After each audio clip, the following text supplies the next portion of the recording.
My SQL data types की इस video में मैं आपको वेलकम करता हूँ।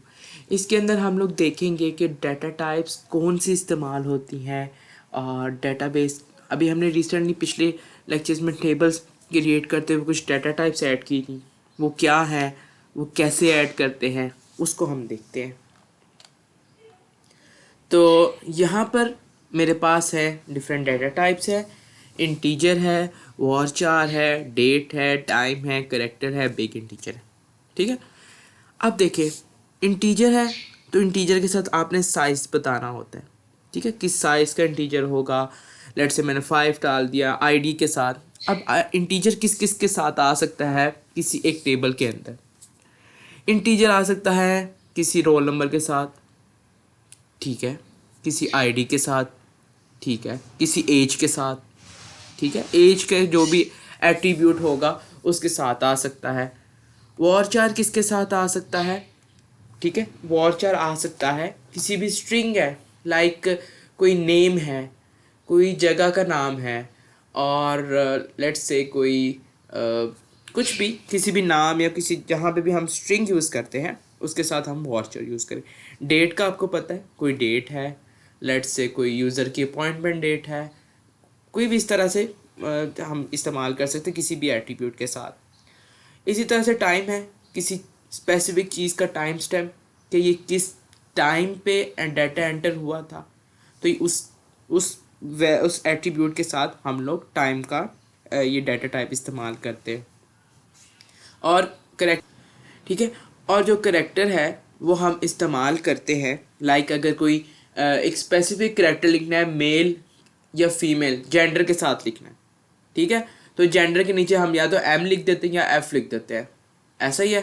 तो उस जगह पे हम लोग करेक्टर इस्तेमाल करते हैं। बिग इंटीजर इसी तरह से, जिस तरह से हम प्रोग्रामिंग में लाइक लॉन्ग या डबल का आपको कॉन्सेप्ट अगर हो, तो बड़े नंबर्स के लिए, बड़े साइज़ के लिए, बड़ी लेंथ ऑफ इंटीजर के लिए हम लोग बिग इंट यूज़ करते हैं। तो बेसिकली ये बेसिक डाटा टाइप्स हैं जो कि मोस्टली इस्तेमाल होती है। इसके अलावा टेक्स्ट की होती है और भी बेतहाशा हैं, लेकिन जो मेन है ना, जो सबसे ज़्यादा इस्तेमाल होती हैं, जिन पे हमारे सारे टेबल्स कवर हो जाते हैं, वो यही है जो आपके सामने मौजूद है। तो इसी तरह से हम डेमो की बात करते हैं। इसका एक छोटा सा डेमो दिखा देता हूँ आपको। तो ये मेरे सामने एक डेटाबेस है और मैंने डेटाबेस क्रिएट की थी हॉस्पिटल मैनेजमेंट सिस्टम की, और उसके अंदर मेरे पास एक टेबल था पेशेंट का।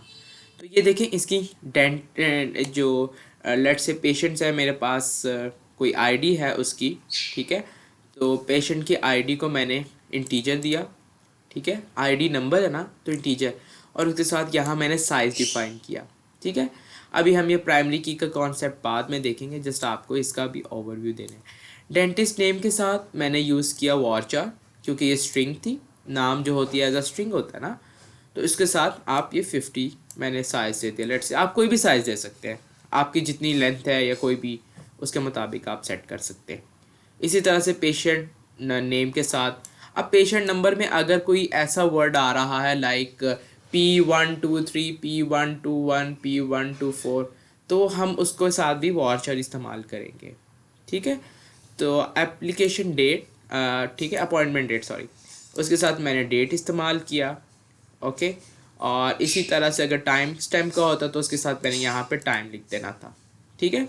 और बाकी इसी तरह से, तो बिग इंटीजर भी आप यूज़ कर सकते हैं। लाइक अगर यहाँ पे मैं बिग इंटीजर लिख देता हूँ, तो बिग इंटीजर, तो ठीक है, ये बिग इंटीजर यहाँ पे लिख दिया। तो ये इस तरह से हम टेबल के अंदर इसको इस्तेमाल करते हैं। तो अगर मैं इसका एक छोटा सा डेमो आपको दिखा दूँ, मैं इसको यूज़ कर रहा हूँ और शो टेबल्स, ठीक है। तो ये मेरे पास पेशेंट का टेबल शो हो रहा है। तो अगर मैं पेशेंट्स को डिस्क्राइब करूँ, तो ये देखें मेरे पास ये इसकी टाइप्स आ रही हैं, इंटीजर है, वॉरचार है, डेट है, ये सारी इसकी डाटा टाइप्स है, ठीक है। तो आप उसको उसके मुताबिक चेक कर सकते हैं।